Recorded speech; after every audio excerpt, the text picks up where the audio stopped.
This is part two of Trophology from the Tao of Health, Sex, and Longevity on page 64. During the 1930s, Dr. Francis M.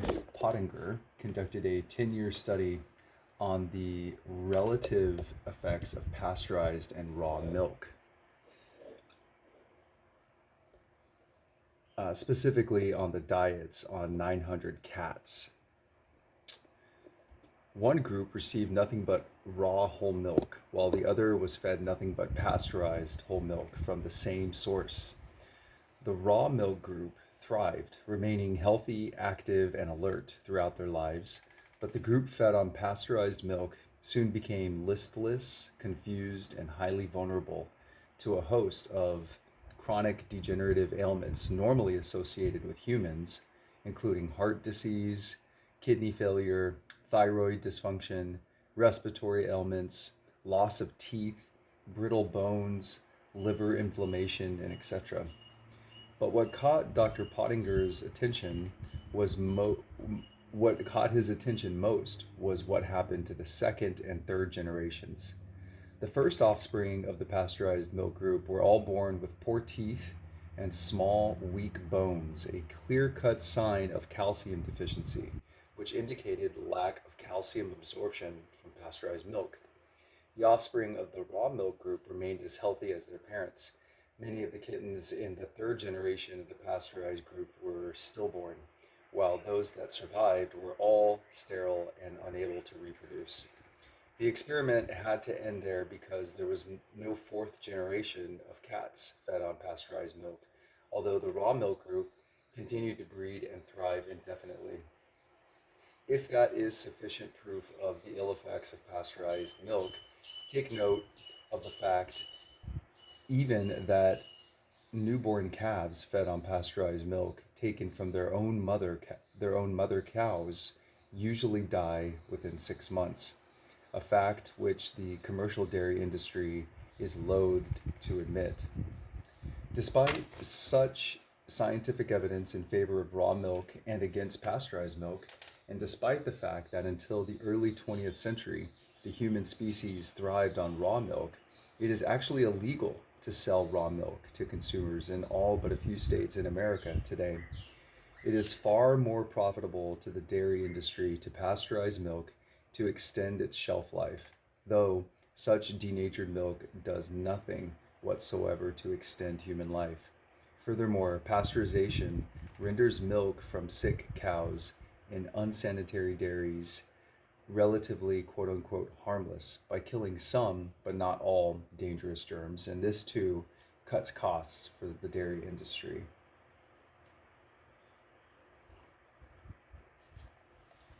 It required only 3 generations for Dr. Pottinger's pasteurized milk fed cats to become sterile and enfeebled. That's about how many generations of Americans and Europeans have fed on pasteurized milk. Today, infertility has become a major problem for young American couples, while calcium deficiency has become so rampant that over 90% of all American children suffer chronic tooth decay. To make things worse, milk is now routinely homogenized to prevent the cream from separating from the milk. This involves the fragmentation and pulverization of the fat molecules to the point that they will not separate from the rest of the milk.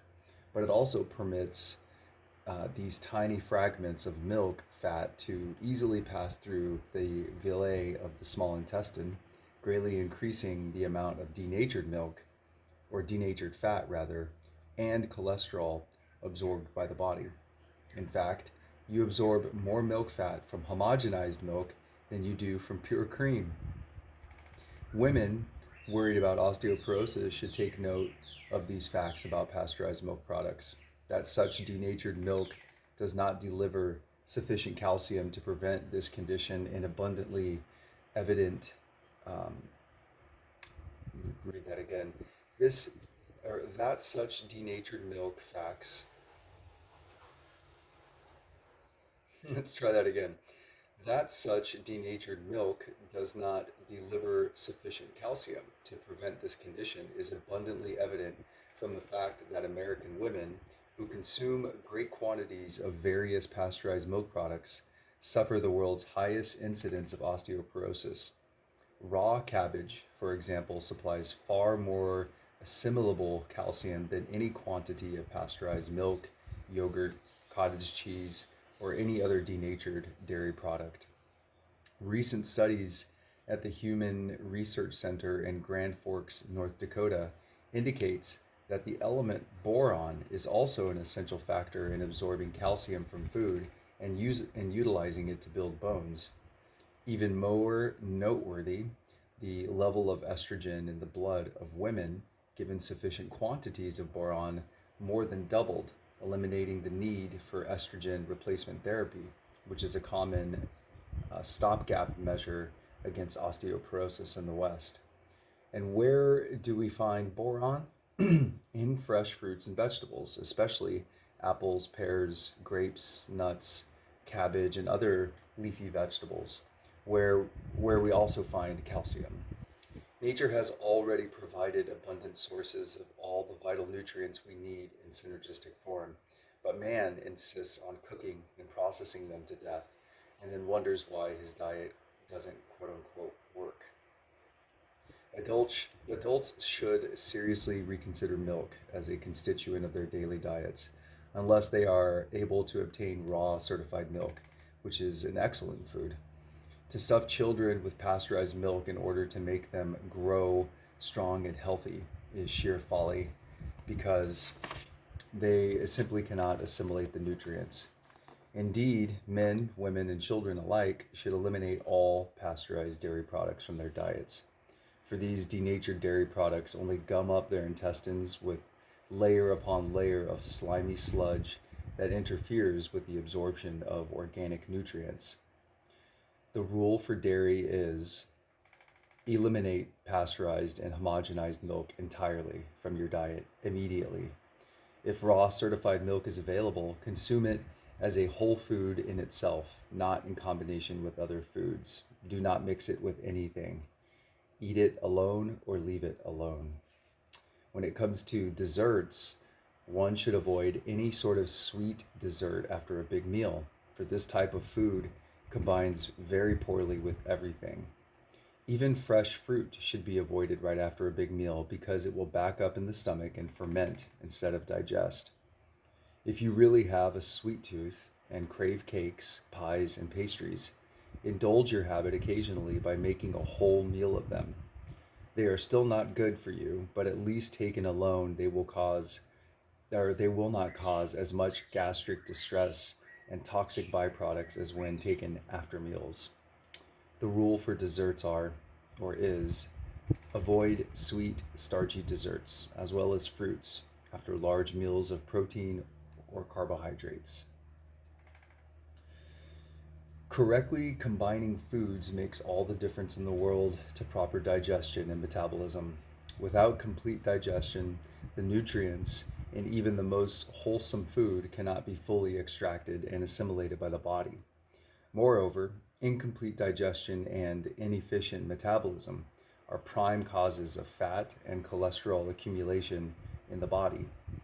A low calorie diet of overcooked, processed, and improperly combined foods will still make you fat and leave sticky deposits in your arteries, just as the wrong mix of fuels will leave carbon deposits on the spark plugs of an engine, clog the pistons, and create foul gaseous exhaust.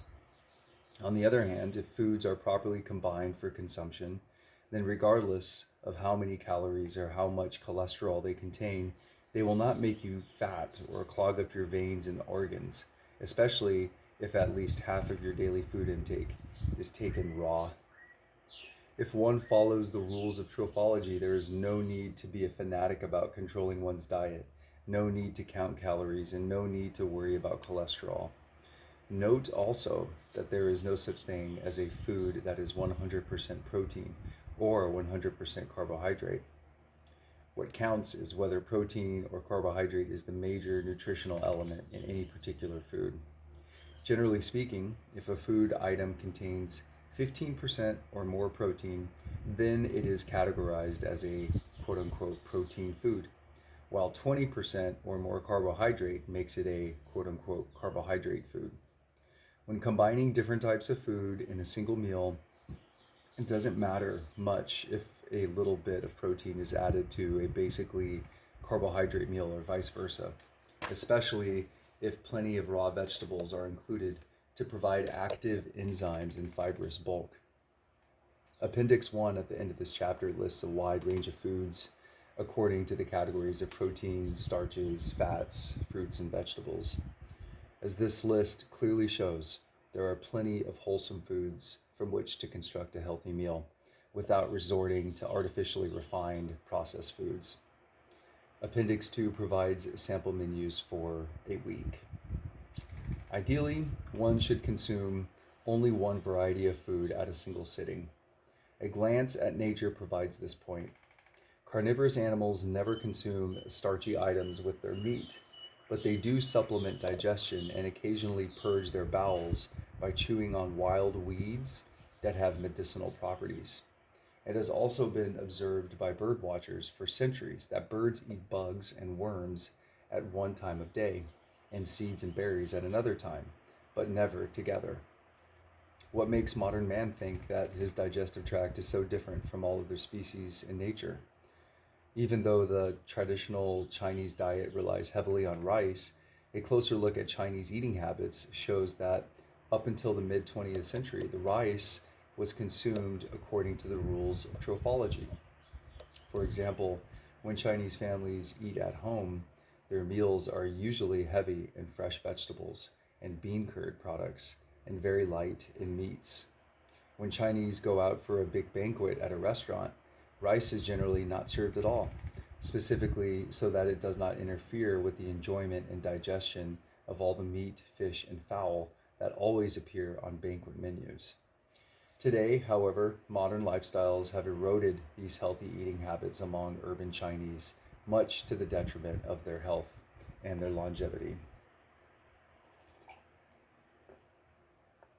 Back in the 1920s, before the modern world had much impact on Chinese lifestyles, an extensive study was conducted in China by Western nutritional scientists to compare the typical eating habits of Chinese and Americans. The regions surveyed were located in central and coastal China and rural areas where traditional lifestyles and eating habits had not changed much for centuries, but where relative peace and prosperity gave local households the full range of choice in foods. The study revealed that the average Chinese derived over 90% of their food energy from grains and grain products, with only 1% coming from animal products, and all of the rest coming from fresh vegetable sources. A blend of 90% carbohydrate and 1% protein, supplemented with enzymes and roughage of fresh fruits and vegetables, is about as close to a perfect combined diet as practically possible. I'm going to read that last sentence one last time.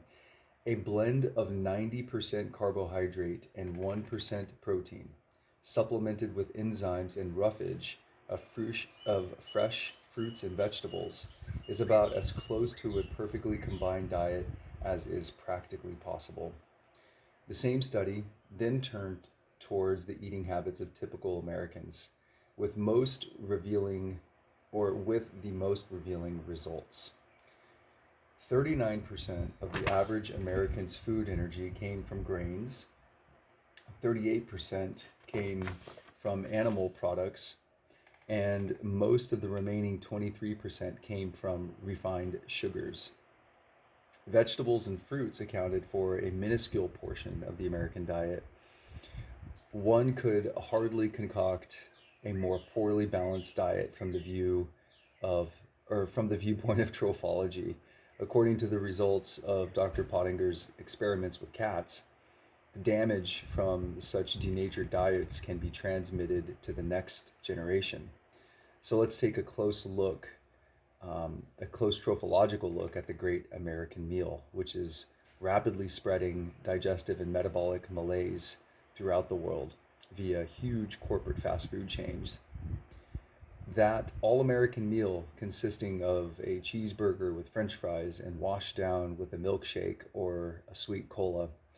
This cheeseburger combines two different varieties of concentrated proteins, meat and cheese. On top of that goes a big, fluffy bun of highly refined white flour, pure starch. Next comes a big bang of deep fried potatoes, thereby adding more concentrated starch, further fattened by deep frying in a stale oil to the meal.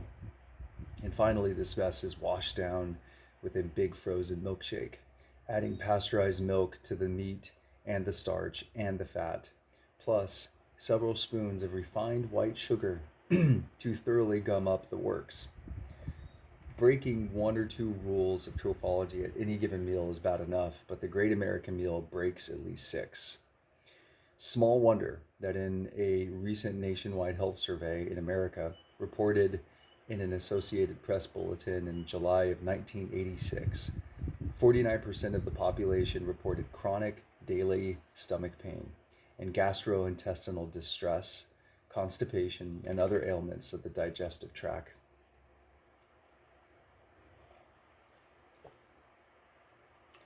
The dietary situation in the Western world is far more serious than any government health authorities care to admit. This is largely because the food industry has become one of the largest, most powerful businesses in the Western world, especially in America, where the processed food industry is represented by one of the most powerful lobbying groups in Washington. The Food and Drug Administration, or the FDA, which decides what foods may be sold in markets, is staffed primarily by professional bureaucrats, not nutritional scientists, and it conducts no scientific tests whatsoever. Instead, it relies on tests and reports submitted by the very corporations which want to get a new food product onto the market. Raw certified milk has become illegal in most states, and gone are the days when people could go down to a local open air market to purchase fresh produce, as is still the custom in Asia and much of Europe. Side note, thankfully, this is changing rapidly. And so Americans continue to suffer among the world's highest incidence of heart disease, cancer, digestive disorders, and other daily ailments.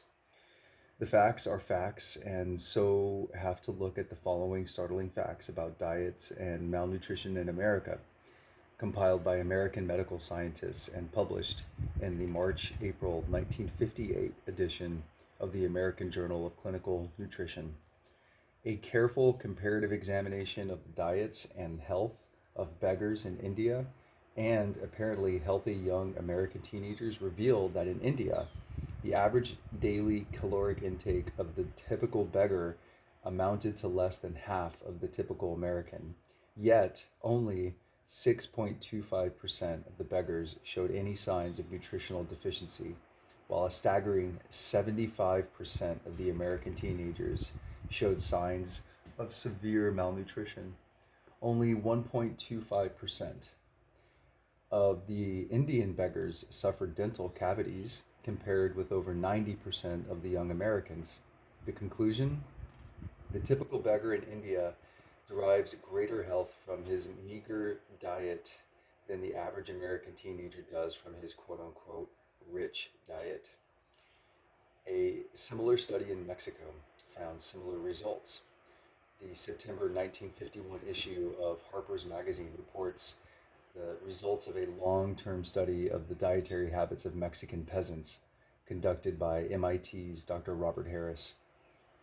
Um, the states the report, quote, to the surprise of the investigators, these poverty stricken Mexican beggars showed less evidence of malnutrition deficiencies than did Michigan school children. The analysis of all their foods by Dr. Harris's group showed that the Otomis, Indians dwelling in the arid Mesquite village or valley north of Mexico City, like the slum dwellers of Mexico City, were obtaining nearly adequate quantities of all nutrients except riboflavin. In fact, their nutrition was definitely superior to that of the average person living in the Boston and New York areas of the United States. obviously, this is a side note, not in the text, but these studies were from the 1950s, and much has changed, and we are living in a different time where farmers markets are now producing fruits and vegetables which are organic and becoming more readily available. So, thank you.